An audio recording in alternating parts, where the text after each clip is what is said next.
Hello. God, right. Can you hear me? You guys can hear me. Can people at home hear me? I can't hear them. Hi, I'm Nick Murray. I'm the co-director of Startup Grind Scotland. Welcome along this evening. Before we get started, I just wanted to go through a little bit of housekeeping. No fire alarms planned, so if you hear it, it's the real deal. The door's right there. Toilets, there's one through the double doors and to the right, disabled toilets, or all the way upstairs, through a set of doors, past the cafe. It's a nightmare. So if you need, then please just go to the first one, and we can help you find the other one later. On that point, please do get up, get a drink, get food if you need. You're not chained to your seats. You have autonomy over your life and your responsibilities. Please, I cannot encourage that enough. A little bit about Startup Grind. So for those who don't know, Startup Grind is a global entity.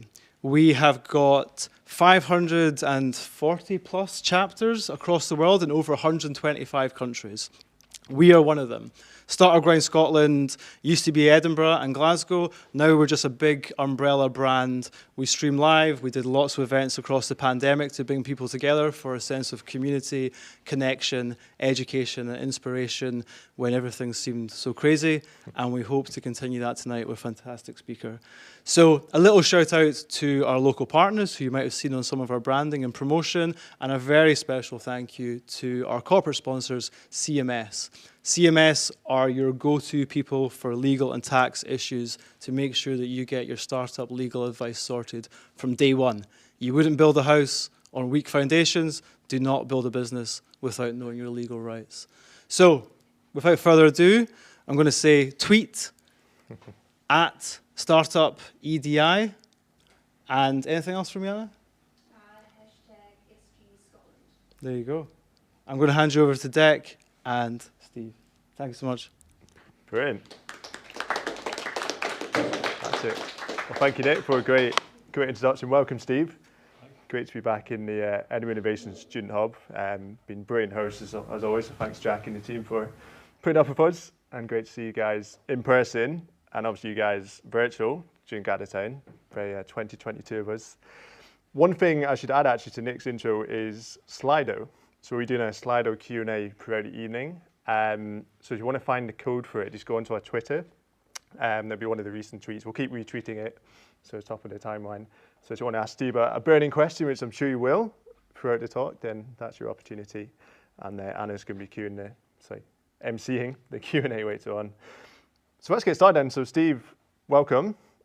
Great to have you. Very excited, as hope he's come across for the interview tonight. And hope you receive my many notes. Lots to cover. But I was wondering, just to kick things off, could you give us an introduction? So who are you? Who is Steve? Sure. Well, firstly, it's lovely to see everyone. Isn't it good to be back out meeting people and networking and also, I'm sure, joining virtually, but it's just something special about meeting people and networking, as I was chatting to a few people earlier. A bit about me, I guess. I've been running high growth tech businesses for the last 10 years or so, a property tech business, then a FinTech one called Money Dashboard, and I've just launched a new business called loveelectric, which is in the kind of EV space. Prior to that, I was lucky enough to go on the Saltire Fellowship. You may have heard of that. It was just the most phenomenal opportunity to head out to America. At the time, it was close to a year-long program, fully paid scholarship, just like nuts, fully paid scholarship to go out and study and learn and work a bit and really be equipped for the journey that I've had. So that's a bit about me. I'm married, 2 kids. My eldest daughter said to me as I came out, don't embarrass yourself or the family, please. So with that ringing in my ears, I'll try and go home and give her a good report. No risk of that, I'm sure, Steve. Quite the opposite. Fantastic. Well, obviously, you've given us a bit of context about previous career. So lots to dive into, as I'm sure you guys can appreciate from Steve's introduction. I was wondering if we could start actually even earlier from what you mentioned. So I've seen a bit of LinkedIn stalking, which normally is weird, but okay in this circumstance. And I've seen that your early career has actually been an account director in branding, if that sounds right. I'd love to hear a bit about that, because that's quite a big jump, I guess you could say, between obviously being kind of more account director focused into startups. Can you tell us a bit about how that happened? Massive change. So when you work in an agency, and I don't know if anyone does work in an agency here, but you kind of think about the world as are you in the agency world or are you client side? It's like, that's it. There's only two worlds.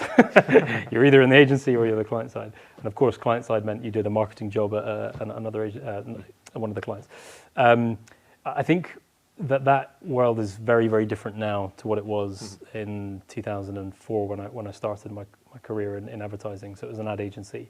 It was the era, believe it or not, where pretty much all the spend was on television, on broadcast media generally, radio, outdoor, and it was great fun.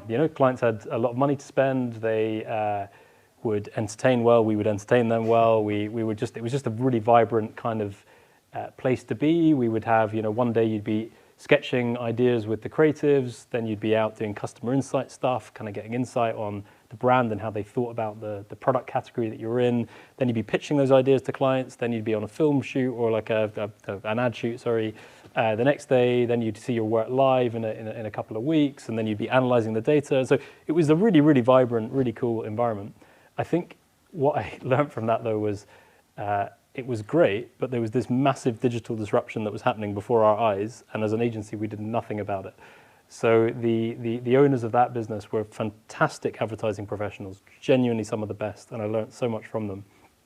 But it was kind of a lifestyle business, so the agency was very well known and very well respected for the work it did. It always won tons of awards and treated the staff really well, and it was a really, really healthy culture.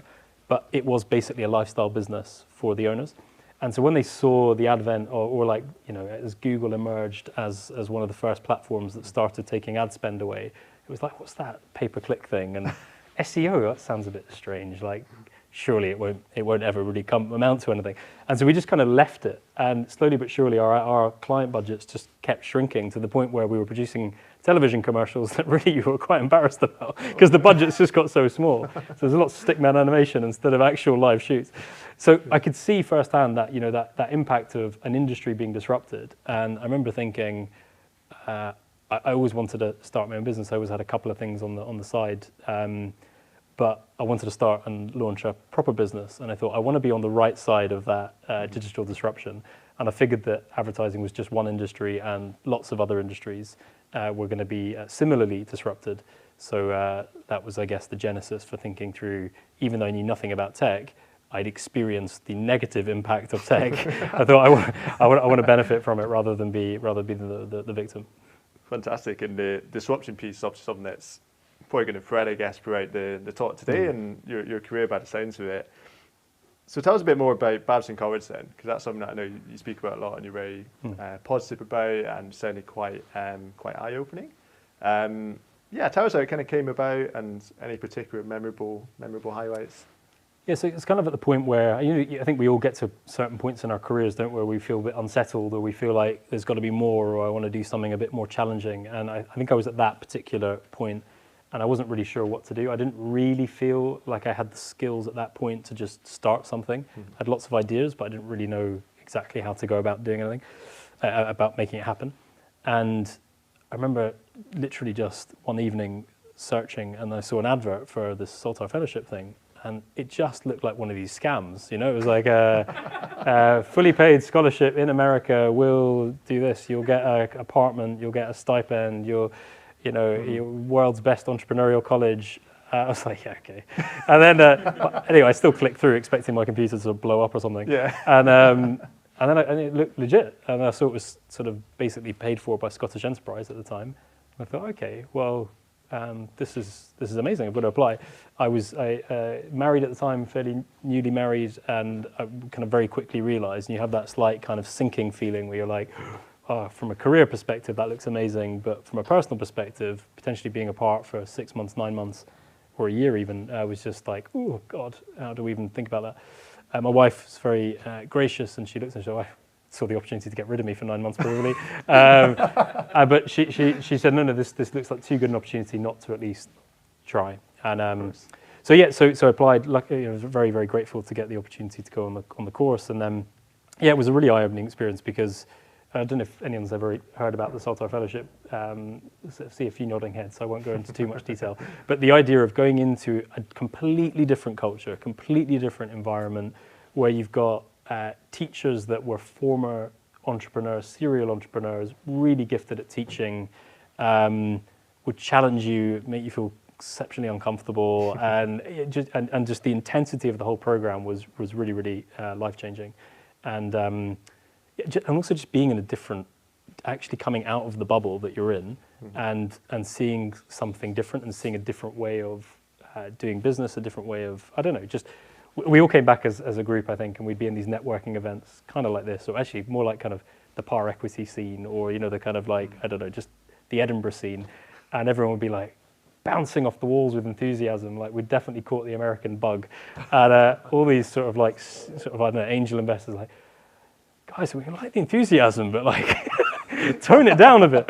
But we were just sort of like so full of like energy. We just wanted to get after stuff, and so it was definitely eye-opening in the sense that you cannot be in that kind of environment, in that intense environment, and then not let it change you. It'd be really, really strange.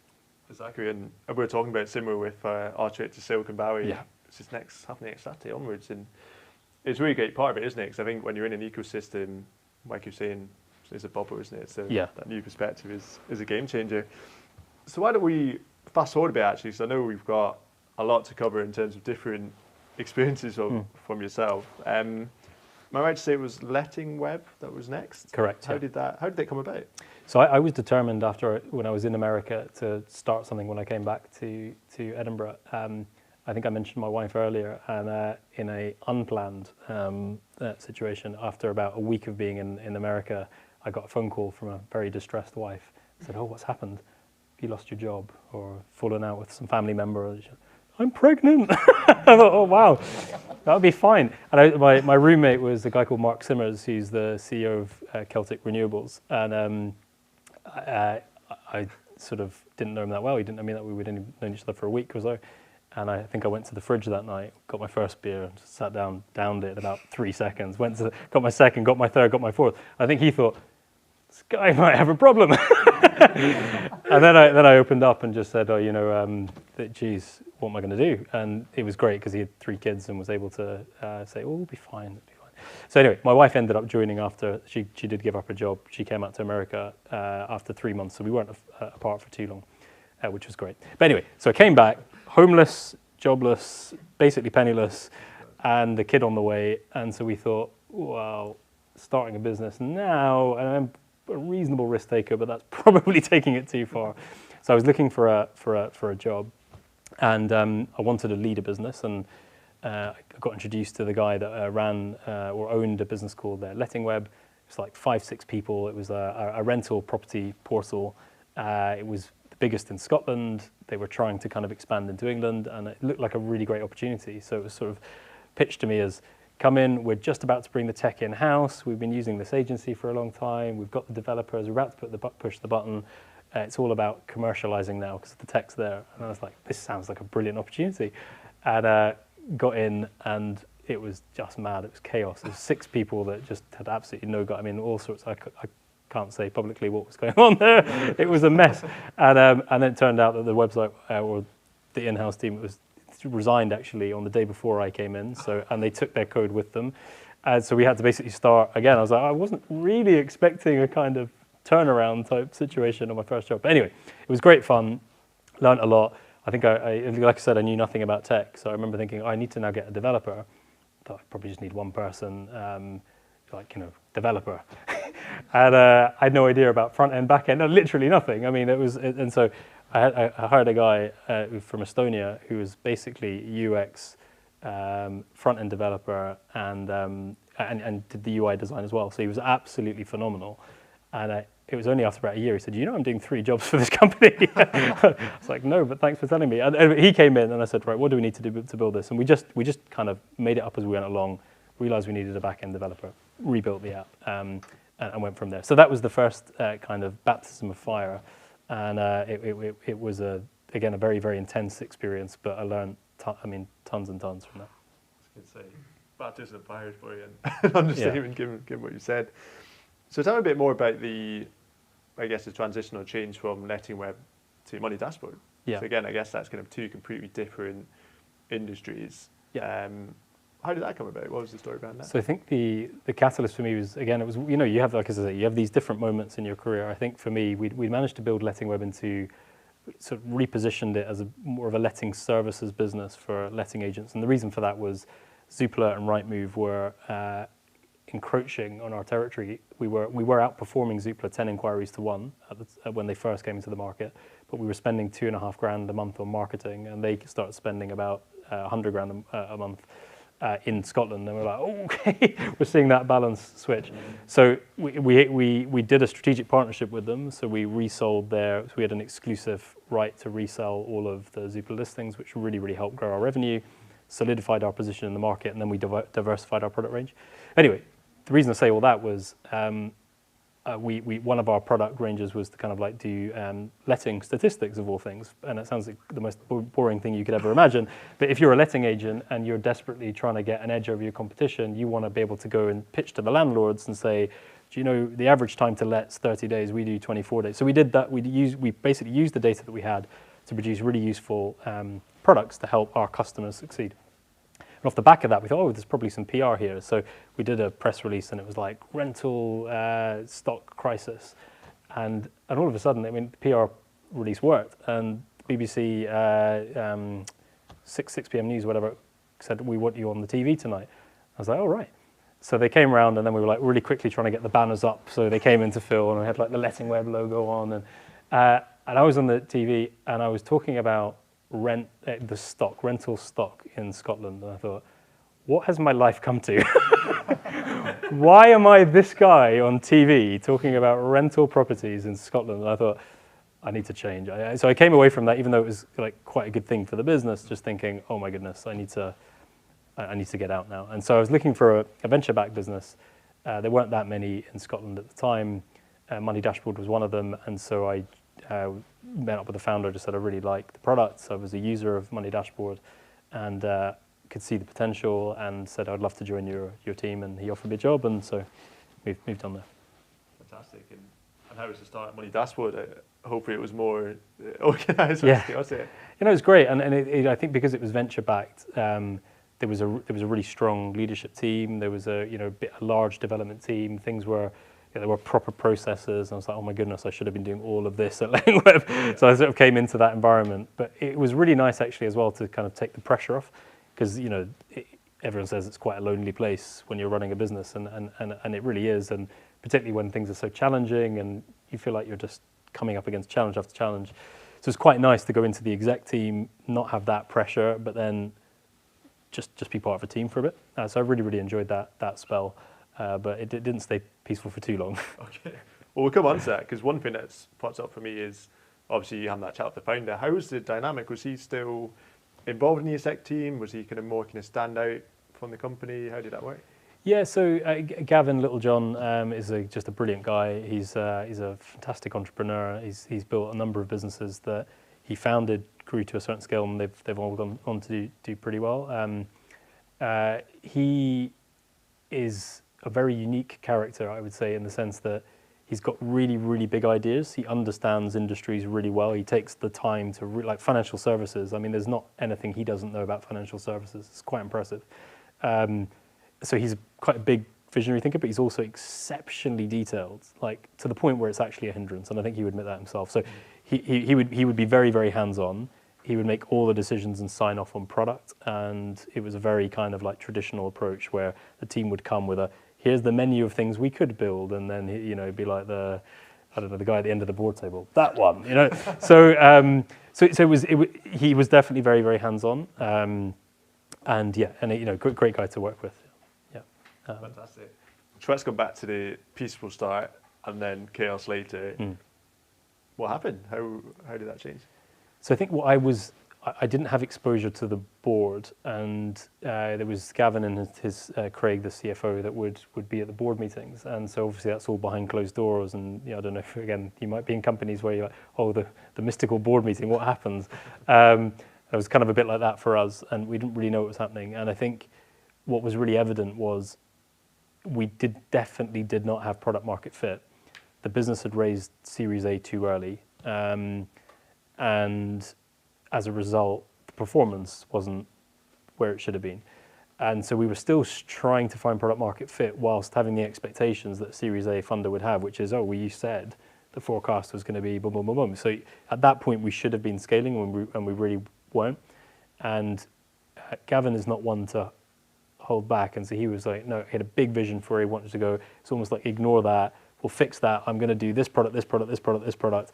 And the investors are going, no, you're not. You need to fix this. You need to rein back. But Gavin was wanting to raise a 20 million round and take on the world. And this is when 20 million rounds were exceptionally rare.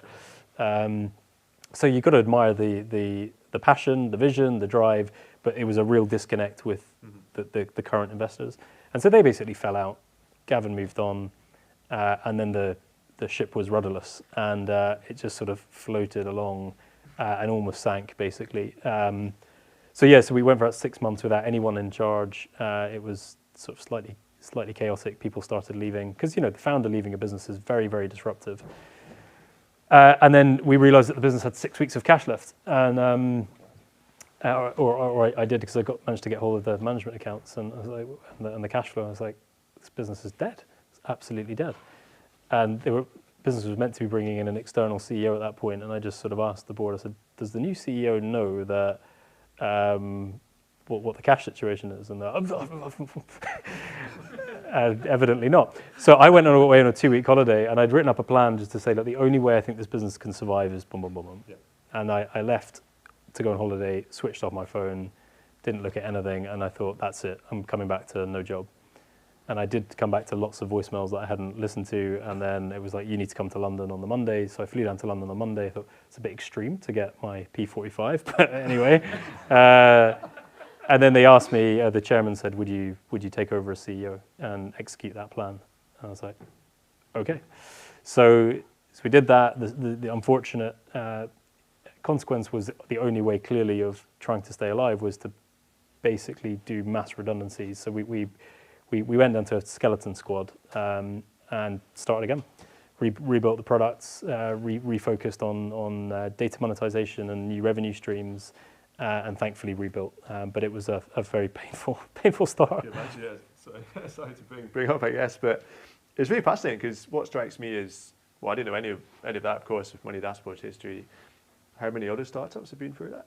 You always hear about the Series A's and the hiring and the success, but it's so humanized until you speak about it. So appreciate you giving all the context. And you guys probably saw in the marketing, we were shouting about all the the wins in top 250 in the world, FinTech and stuff. Yeah. So it's let's chat a bit more about that then, because obviously you've gone from that incredibly kind of I guess low point for the business. Yep.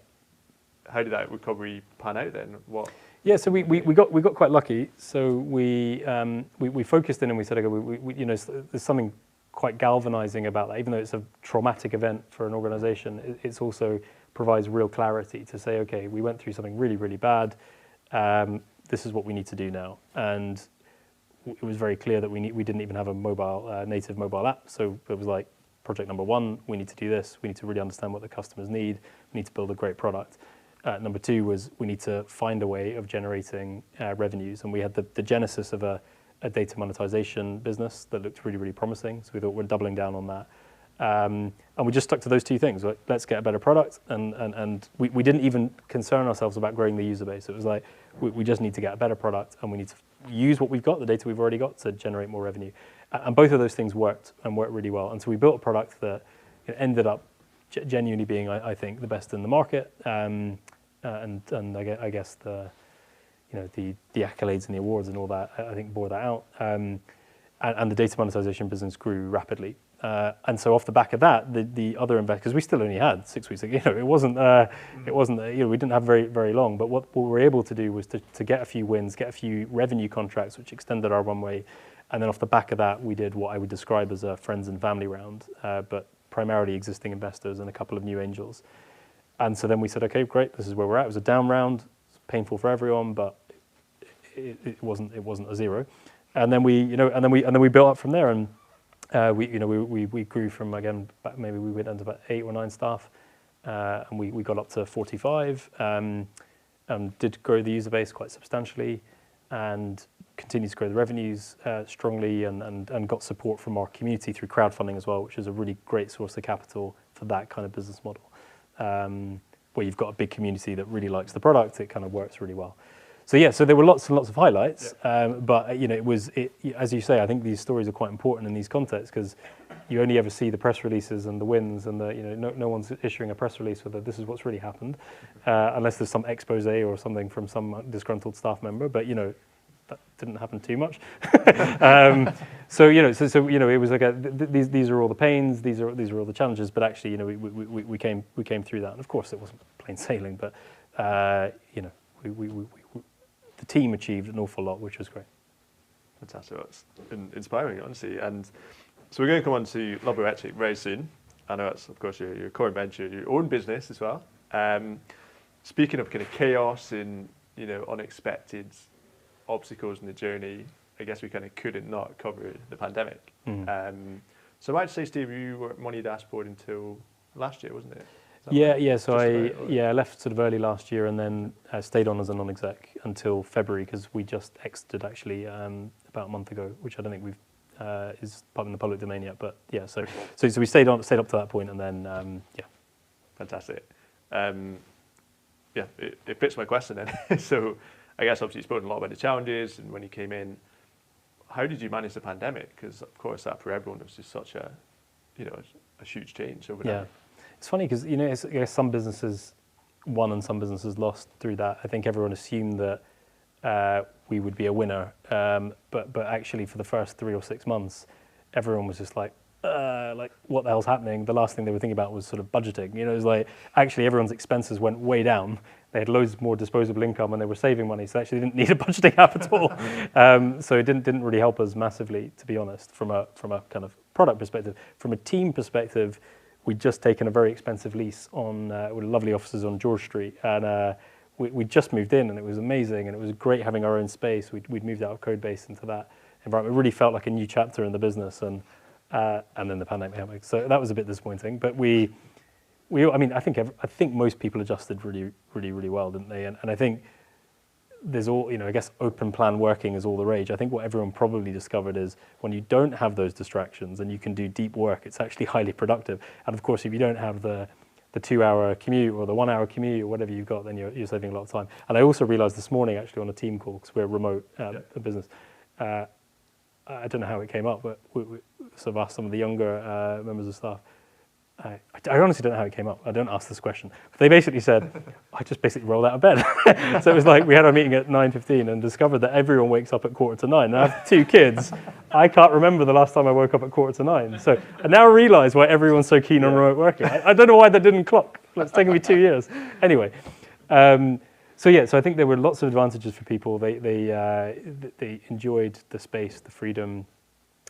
We did some other things, like we just over-communicated initially, and we also did little things like I think everyone wanted to kind of help and do something, so we said, just like everyone, I think I saw another company do it, I thought it was a great idea, give everyone 50 quid to go and get groceries for a neighbour and stuff like that. And so I think we tried to do small things that we could and also make sure that everyone had the right office set up and all the basics. But it worked really, really well, surprisingly well. And I think collaboration improved, productivity improved, general staff satisfaction improved. So I think we had this really expensive lease in George Street that we can get out of. But yeah, anyway, it's one of those things. Fantastic. And again, it's really great to hear kind of positive spin on what is obviously such a dramatic industry negative event. So Steve, let's go on to your own business. I know we've had a bit of a kind of winding journey during the chat to get there. Yeah, I'd just love to hear a bit more about the genesis story behind it. Because I know we were chatting a bit about sustainability and stuff, and you'll say that's something that you're keen to kind of learn more about and focus on, especially this year. But how did that happen?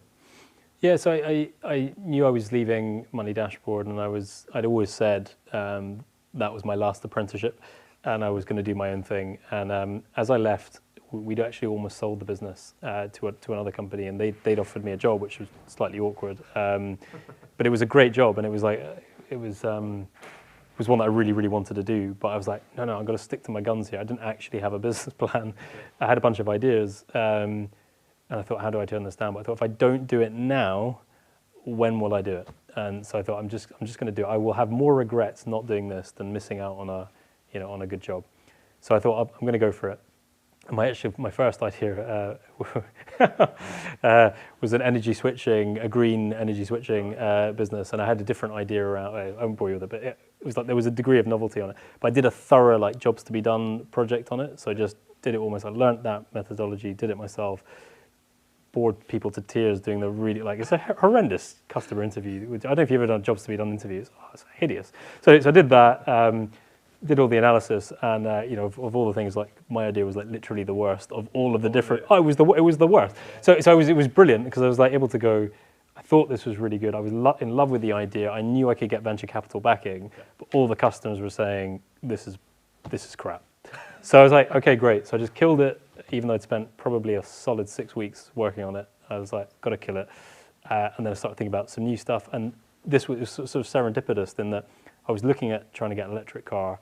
I was really surprised at how expensive they were, and I've got kids that my eldest is now 10, so she's kind of talking about this sort of stuff, and it's a big thing when you've got kids that start really thinking about it, and you start thinking about it, you're more conscious of your consumption, I guess, and so I started looking for it, and then I was like, oh, it'd be great to get a Tesla, wouldn't it? And I was on like the brochure, and then I was like, oh, it's expensive, but it looks really good. And then I was like page 17, and it was like, I saw it in the small print, it said salary sacrifice. And I was like, the only salary sacrifice thing I know is the bike to work scheme, and I really liked getting 400 quid off my bike. I wonder if I could get a half price Tesla. And so I did some research, did some digging, went into the HMRC rules, and I was like, this is actually a thing. And I was like, how does no one know about this? And I figured that basically what happened was the government reduced the tax to 0 on electric vehicles, the benefit in kind tax, but they announced it as the pandemic broke. And so it'd been a thing for a year, but no one knew about it because no one was thinking about buying a car, and it just got lost in the noise. So I was like, there's no one doing this. This is a thing. So I started researching it, and then I did some competitive research. I did find someone that was mentioning it was Octopus EV, but they were doing business contract hire, a personal contract hire. That was their focus. They had a little tab saying salary sacrifice. I was like, okay. But I was like, this is going to be an absolutely massive market. It's a bit like, in the money dashboard setting, we saw the challenger banks come, and Monzo and Starling and Revolut. There's always space for 3 or 4 or 5 really big players. And I was like, no one's specializing in this. I'm gonna try and do this. So I knew nothing about the car industry. I knew nothing really about the sort of machinations of tax and this, how this would all work. But I just thought it's too strong an idea. I did a smoke test. I built a landing page and did a test, and I had my hypothesis and did all the good stuff that you're meant to do, and it came back as a resounding success. So quite the opposite to my previous test. And I thought, I'm just going to do this. So yeah, I launched it. Fantastic. And what's really great, Steve, I can see from our chat here is, there's a lot of narrative around people starting a business young, and you've got Mark Zuckerberg and like people in their 20s being billionaires and stuff. I think what you've shown is like it's quite a fallacy, really, to be honest. I think you've shown you've got Babson College. That's, I guess, kind of more academic. And you've got so many businesses that you've led. What's your take on it? I guess I know obviously you have your own experience, but would you agree that sometimes it's better to wait and, like you said, get apprenticeships with companies? So I think there's some really good research on it from the Kaufman Foundation. Do you remember that from Babson? So they talked about there's I guess an institution that looks at this and tracks all the data and looks at the various demographics of founders, and I think the average age of the most successful founders is, I think it's 39 or 40, something like that. So it's a little bit older than maybe, I guess, like you're saying, that the media normally portrays. It's not to say obviously there aren't amazing successes, and it's not to say that you should wait until you're 38 or whatever, 39 until you start a business. But I think the point is that there's a lot of people probably because they've had a bit more experience, or they've made connections, or they've got a network, or you do have to convince an awful lot of people along the way. And so if you don't have an absolutely outstanding idea or some really unfair advantage, then when you're younger, it's probably going to take a lot longer, and it's going to be a lot harder. If you've got a network, or investors, or you know your way around a few things, then naturally people are going to go, okay, well, if I like this person, they've got some experiences, they've got some, there's probably a better chance of success. And I guess the data would bear that out. So I think there is definitely advantages, but I also think, you know, if someone really has a strong idea and has a team around them, or believes they can get a team around them, I think should absolutely do it. So yeah. Fantastic. Great. Brilliant summary. So yeah, let's go a bit more to present day then, Stephen. Tell me through a bit about where you are now, Love Electric, and the plan, like what you can envision for this year and beyond. Yeah, so I mean, we thankfully are growing like so fast. So with Money Dashboard, we always kind of had pretty decent steady growth, like 30 to 50% year-on-year growth, which for me felt fast, but we're doing like, I think we're growing about 80% month on month. So we're just going crazy. We're signing up tons of businesses because our model is the cycle to work scheme for EVs. So we go into businesses and we say to them, we know you're struggling to retain your best staff. We know you're struggling to start your journey to net zero. Why not use our free platform to give your employees access to half price Teslas and all electric vehicles? So we have built a web app where you know, the employees can go in and they can search for any car they can order online in a couple of minutes, all electronic, and then the car gets delivered to their door when it's ready, and it includes everything: insurance, maintenance, breakdown cover, everything. So it's a really, really neat consumer proposition, but it's also a really great kind of business proposition because there's no cost, you know, and it ticks a lot of boxes.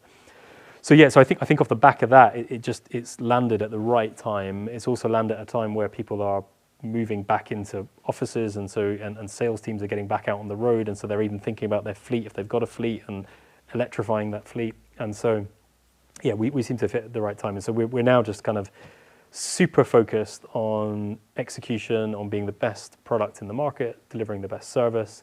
We decided to be a B Corp, so we were I don't know if people are familiar with that, but we have a legal responsibility to our people and to the planet, as well as profit and return for shareholders.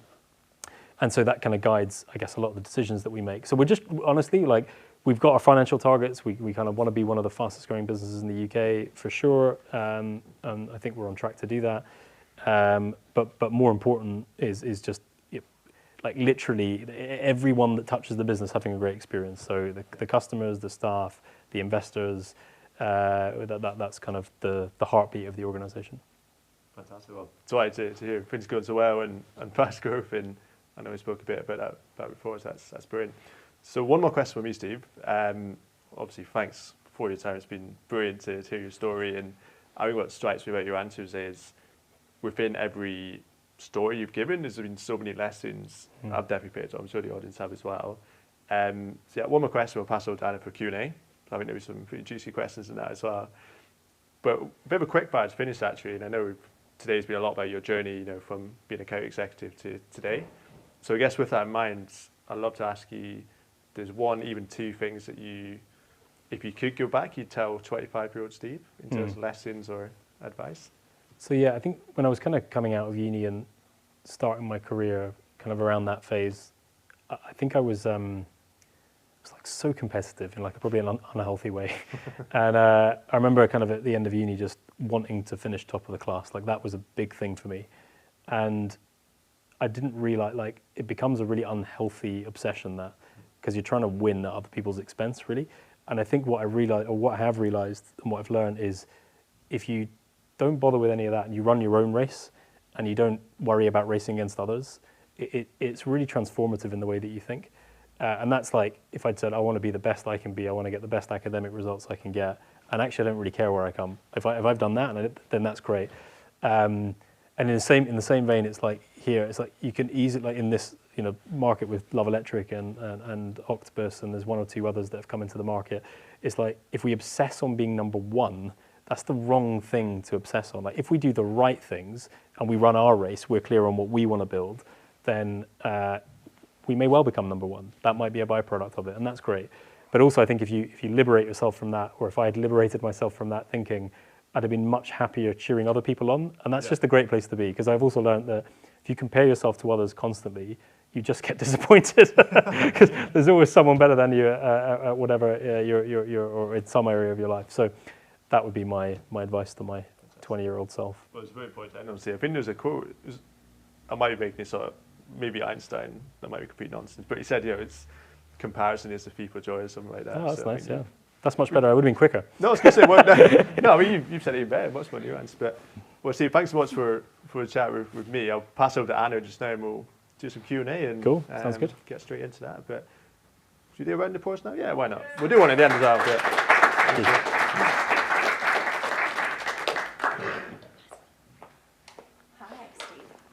Cool. So, yeah, thank you so much for such a great pleasure. chat, and I love the message that you left it on. You're running your own way, your own race, only person you can beat is yourself, right?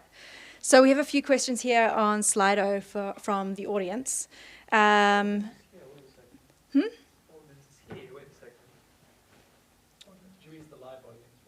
Yes. Okay. Yeah, live audience and at home as well. Yeah.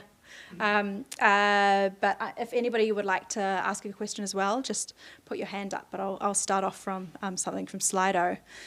So firstly, we have, how was the shift from running a company that wasn't yours to being able to create something from scratch? How did you find that transition? Yeah, it's a really good question, and it's something I grappled with a lot before starting. I think I wondered, honestly, if I was going to be cut out to start something from scratch, because I'd always inherited things, and I'd had teams, and I'd had some resources, and I thought, oh man, like the idea of actually starting something completely from scratch, that's quite daunting. Even though I really wanted to do it, I had doubts, I guess. And I spoke to a couple of mentors or people that I knew and respected and had been serial entrepreneurs, and I said, like, what do you think the job's different? Like, how different is it? Like, it's exactly the same. And now that I'm like 7 or 8 months in, is like I am doing exactly the same job that I was doing at Money Dashboard and at Letting Web. And so the slight difference was doing everything myself, obviously, for the first 3-4 months, which was also quite good fun, getting back into the just building and pitching and selling and pretending I can code, which I really, really can't, and stuff like that. So I think it was just trying to do kind of everything was quite a fun project, and I really, really enjoyed it. But then I got to the point where I was like, I'm now ready to build a team and let go of things. And so yeah, no, I think that kind of taking the leap is always a big challenge. And of course, the stakes are quite high, aren't they? Because if you've got a steady paycheck and you've got a mortgage to pay and you've got kids to feed, it's quite a daunting task or thing to do. But yeah, like I said, I figured that if it didn't work out and I ran out of money personally ran out of money after 6 months, which is kind of what my trajectory was, I figured that I'd get a job. So I thought that genuinely the way I thought about it was, if I look back in 5 years, how will I feel about not doing this? And I thought I will kick myself. I probably won't forgive myself for not doing this. So I thought, even if I do it and I fail, I've still succeeded, because coming back to the running your own race, it's like that's what I wanted to do. So. Absolutely. And I guess having complete ownership as well over your idea. Yeah, and keeping things clean, like having a clean start. And of course, there will be many bumps along the way, I'm sure, but not having a messy cap table and handpicking investors to come in and deciding what tech stack to build in, and that's really, really refreshing. So yeah, that's been great. Absolutely. Off the back of that, and I think you kind of answered this maybe a little bit, but just digging into this a little bit more, I think it's a really interesting question. Do you think that your leadership style has changed at all between Money Dashboard and Love Electric? No, not really. I think my leadership style changed a lot through Money Dashboard. So I was very different at the beginning than I was at the end of 5 years. I think at the beginning I was hugely apologetic. I was quite weak as a leader, honestly. So I think because it had started with letting everyone go, I felt, even though I don't really think it was my fault, I inherited that position, and that was the only way of moving things forward. I still felt a huge sense of guilt, still looked people in the eye and let them go. It's brutal, you just don't want to do that. So I think that stayed with me for longer than I probably had realized it would, and I was therefore defensive and apologetic and wasn't able to have hard conversations.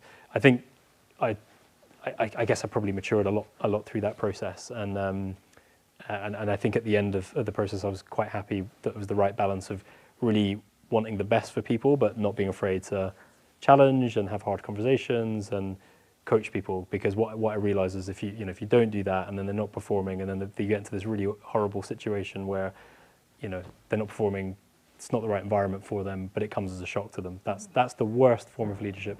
It should never ever be a surprise to someone if they're not a great fit for the organization. That it should be very, very obvious, and they should have had every opportunity to improve. So I think that now I hope it's if nothing else, it's consistent, which is quite important in leadership. So No, absolutely.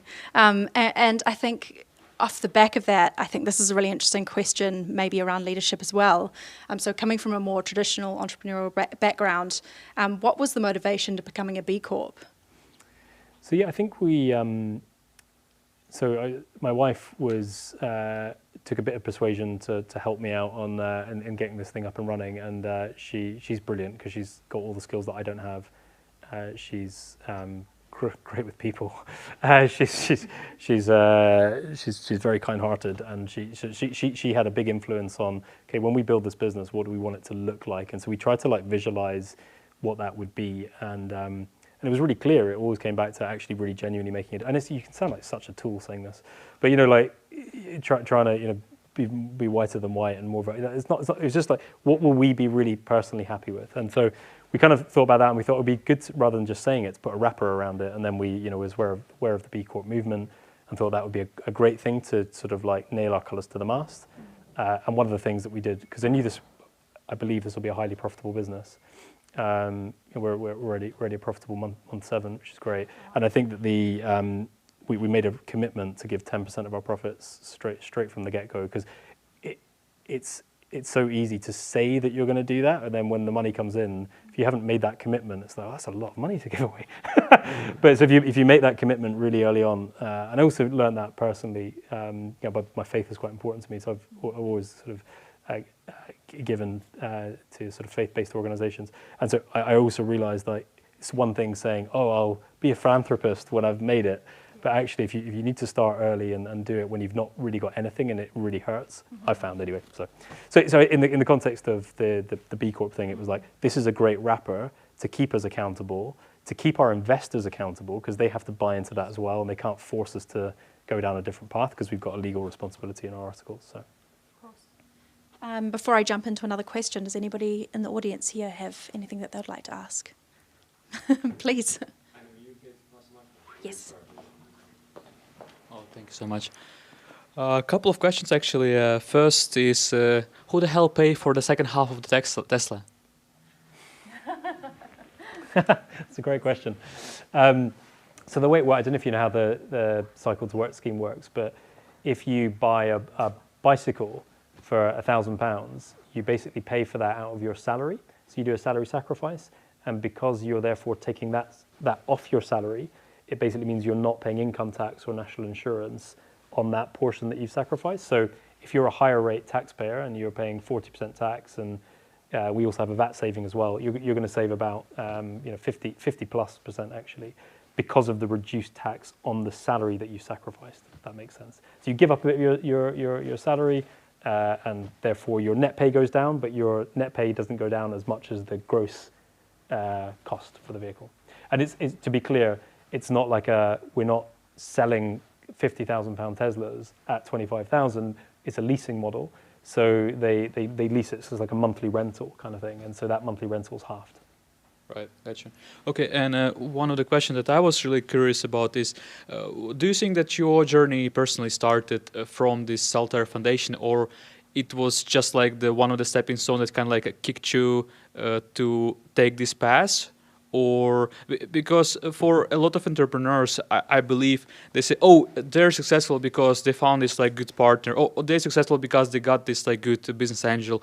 They're successful because they got to go to San Francisco. But do you think that's really important, or do you think it's more up to you to decide what you want to do and doing that, I guess?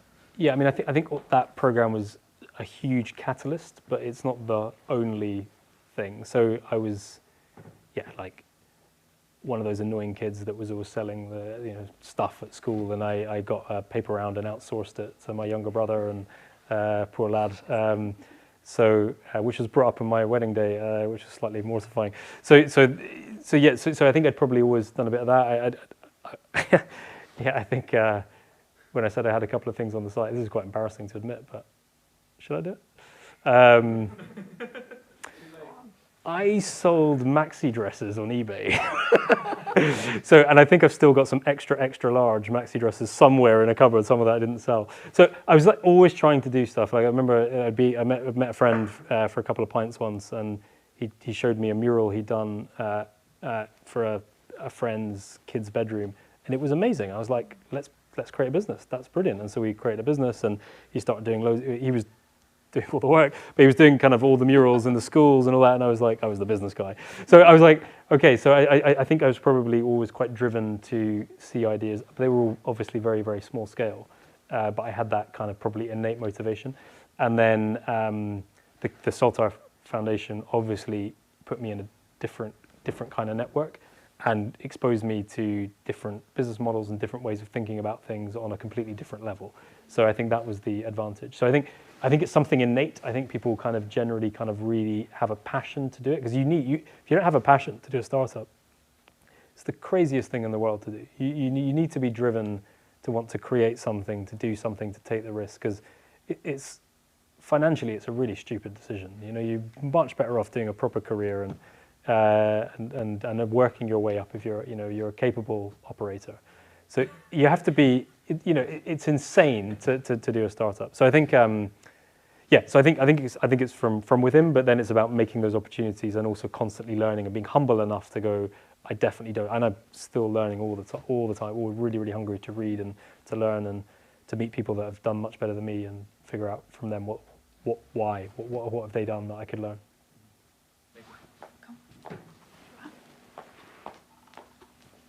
Thought it would be a good lead up from that. Why did they let you run the first property business? Did it require the sort of that experience to being allowed to do that? 'Cause that seems like quite a... It was a crazy leap, and I think the business owner of that business was basically a property developer. So he was very busy doing his property development, which made him more money than this project. The genesis of that particular business was that he was a letting agent. That was he's a great entrepreneur, and that was his business. He realized that the internet was disrupting every market. It was disrupting. It was like when he was a letting agent, you advertised all your properties in the Scotsman, and people went and got the paper, and so he was like, he spotted the opportunity of going online. But he was looking for it was just good timing, because he was looking for a manager or a managing director to come in and basically run it. And so it was just good timing, and also he was operating on a fairly tight budget, and I think I was quite a good value, so a bit of that. Brilliant. Just have time for one more question, and I'm going to take this one. What makes you excited about the future of tech? Oh. So I think, like in my particular sphere right now, I just love when a market is still to be disrupted by tech. There's not many now. But the car trade is just so stuck in its ways. And if you look at what's happening with Kazoo and Cinch and CarWow and Motorway and all these companies that are coming in as tech-first businesses, they are, like Kazoo came from nowhere, and within a year and a half, they were valued at 5 billion. So it's a huge market. It's a £100 billion pound market that's yet to kind of move to the internet. It's just insane.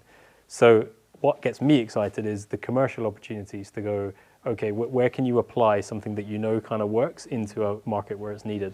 Honestly, I'm not a great innovator. I don't really know much about Web3. I don't know, I couldn't comment in any kind of sensible way on those kind of opportunities. And, the Babson experience, there were many people that were a lot brighter than me that took on much, much more challenging, like I mentioned Mark, Celtic Renewables, that, 12 years in, they built their first plant. Like, I don't have the patience for that. I couldn't do that. Like, going back to my advertising days, is like, I need to see something work straight away. I'm really, really impatient. And so, so I think for me, it's more like, where are there still opportunities? And then we'll run out of that, and then it will be a case of going, okay, where's the next big technology disruption, and how do we apply that in different markets? And I think some of the most successful entrepreneurs, again, Alex Chesterman, all he's done by his own admission is look at what's happening in America, try and find a model, and then go, that hasn't happened in Europe yet. And he did it with property, he did it with Zoopla. Love Film, I guess there were some other DVD kind of rental businesses. He sold that to Amazon.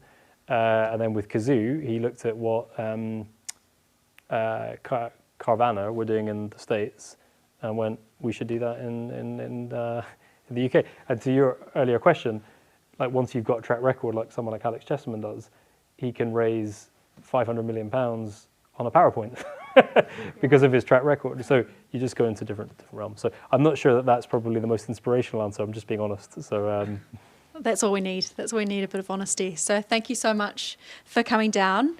Incredible chat, and yeah, it's fantastic to hear your journey. So thank you so much for joining us tonight. Another round of applause, please. Thank you.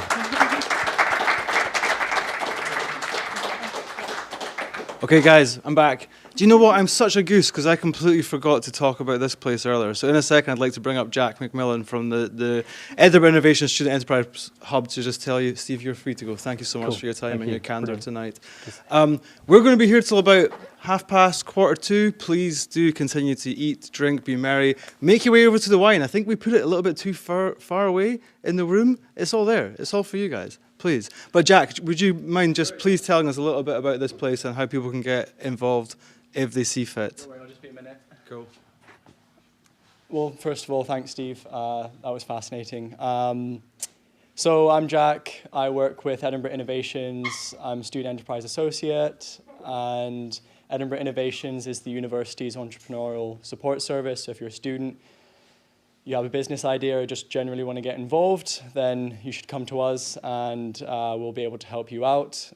This space, we're very happy to support events such as Startup Grind and to be kind of key to Edinburgh's entrepreneurial ecosystem. So whilst the space is for students during the day, we're very happy to rent out the space for events and for other kind of opportunities. So yeah, once again, thanks Steve and thanks Nick, Deck and the rest of the team. So if you need to go to the toilet, please go ahead.